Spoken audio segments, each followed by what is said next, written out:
Bagi Presiden Donald Trump, sedikit hal yang tampak lebih penting daripada tarif, dan tarif. Kata yang paling indah dalam kamus adalah tarif. Namun, kebijakan tanda tangannya kini menghadapi jalan buntu.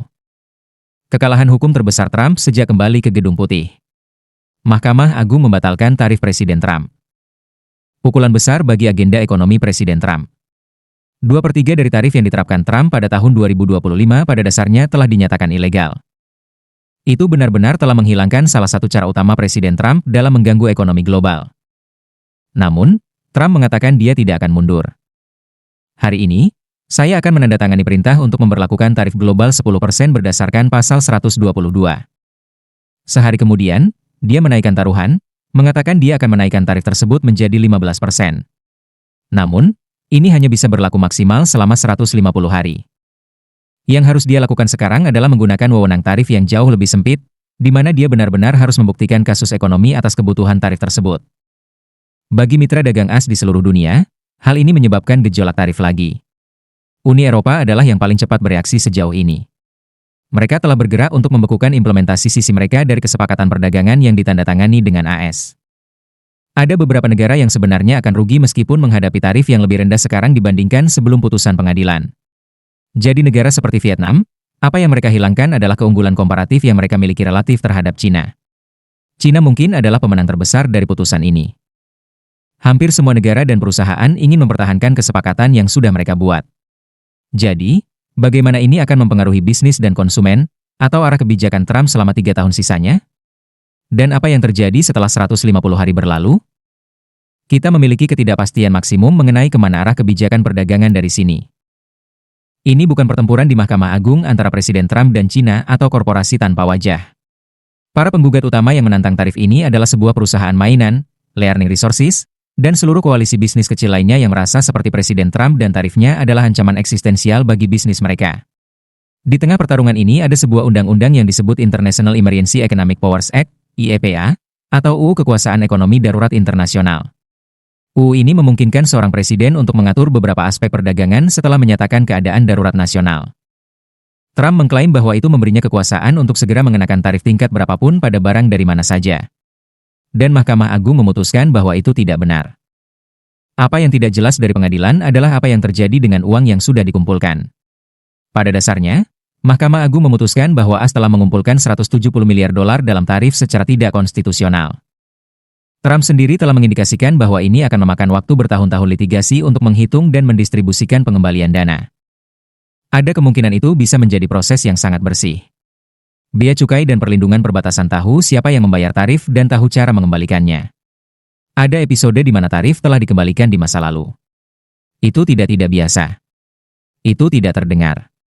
Tapi skalanya, saya pikir, belum pernah terjadi sebelumnya. Bayangkan ini sebagai pengembalian pajak terbesar sepanjang sejarah. Trump telah berjanji bahwa negara asing akan menjadi orang yang membayar tarifnya. Tetapi, ternyata eksportir asing tidak menanggung tarif tersebut. 90 hingga 95% biaya tersebut diteruskan ke importir AS dan pelanggan mereka. Mengurangi defisit perdagangan AS adalah salah satu tujuan yang dinyatakan Trump dengan tarif, tetapi pada kenyataannya, mereka hampir tidak menggerakkan jarum. Amerika Serikat tahun lalu pada 2025 memiliki defisit perdagangan barang sekitar 1,2 triliun dolar. Itu hampir sama persis dengan defisit perdagangan yang dimilikinya pada 2024. Dampak utama yang kita lihat dari tarif adalah menggeser perdagangan menjauhi Cina dan menuju Meksiko dan negara-negara Asia lainnya daripada mengurangi defisit perdagangan agregat. Dan sejauh ini, kebijakan perdagangan Trump gagal memenuhi janji panjang lainnya, yaitu menghidupkan kembali manufaktur AS. Kebijakan perdagangan akan mengembalikan pekerjaan manufaktur yang signifikan ke negara kita. Masalahnya sejauh ini bagi Presiden Trump adalah bahwa 10 tahun kemudian, situasi di manufaktur tidak terlihat jauh lebih baik. Bahkan, tahun lalu, AS kehilangan lebih dari 80.000 pekerjaan manufaktur. Itu bahkan saat tarif ini diberlakukan. Banyak produsen bergantung pada komponen impor. Dan jika komponen impor dan hal-hal besar yang mereka gunakan seperti baja dan aluminium menjadi lebih mahal sebagai akibat dari tarif, mereka tidak bisa mempekerjakan lebih banyak orang. Mereka tidak bisa tumbuh.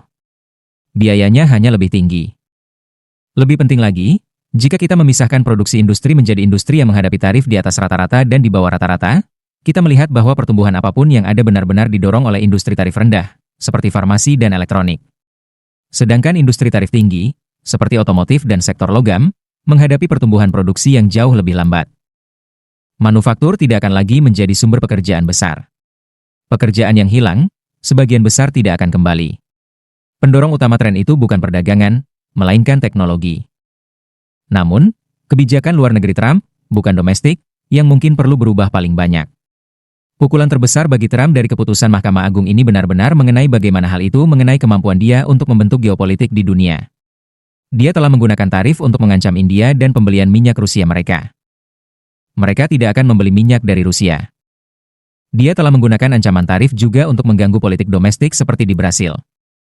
Itu semua adalah hal-hal yang dia mampu lakukan karena wewenang ini yang dia klaim memberikan kemampuan segera untuk meningkatkan leverage-nya untuk menerapkan tekanan pada negara lain. Tapi itu mungkin bisa berbalik arah. Saya tidak berpikir ada yang salah dengan Presiden Amerika mencari keuntungan Amerika. Itu adalah pekerjaannya. Pertanyaannya adalah apakah metode ini bekerja? Jadi jika Anda berpikir tentang Eropa, jika Anda berpikir tentang Kanada khususnya, pemerintah lemah dalam banyak hal relatif terhadap AS, tuntutan yang AS buat sangat di luar batas dalam hal pengalaman sebelumnya. Saya pikir mereka berjuang untuk memprosesnya. Anda tahu, bisakah kita mengandalkan komitmen AS di NATO? Kontroversi yang mengikuti tuntutan Presiden tentang Greenland. Kami ingin sepotong es untuk perlindungan dunia. Ada orang Eropa yang sebenarnya bertanya-tanya apakah pada suatu saat tentara Eropa akan bertempur melawan tentara AS luar biasa. Semua ini terjadi menjelang pemilihan paruh waktu AS. Polling setelah polling menunjukkan bahwa tarif ini sangat tidak populer dan bahwa orang mengasosiasikannya dengan masalah yang lebih luas tentang keterjangkauan. Itu hanya cara lain bahwa mereka melihat pemerintah membuat hidup lebih sulit, menaikkan harga. Partai Republik harus bertanya pada diri mereka sendiri apakah mereka ingin terus mendukung kebijakan ini, yang hanya bertemu hambatan demi hambatan ketika datang ke implementasi. Trump ingin Partai Republik memenangkan pemilihan paruh waktu.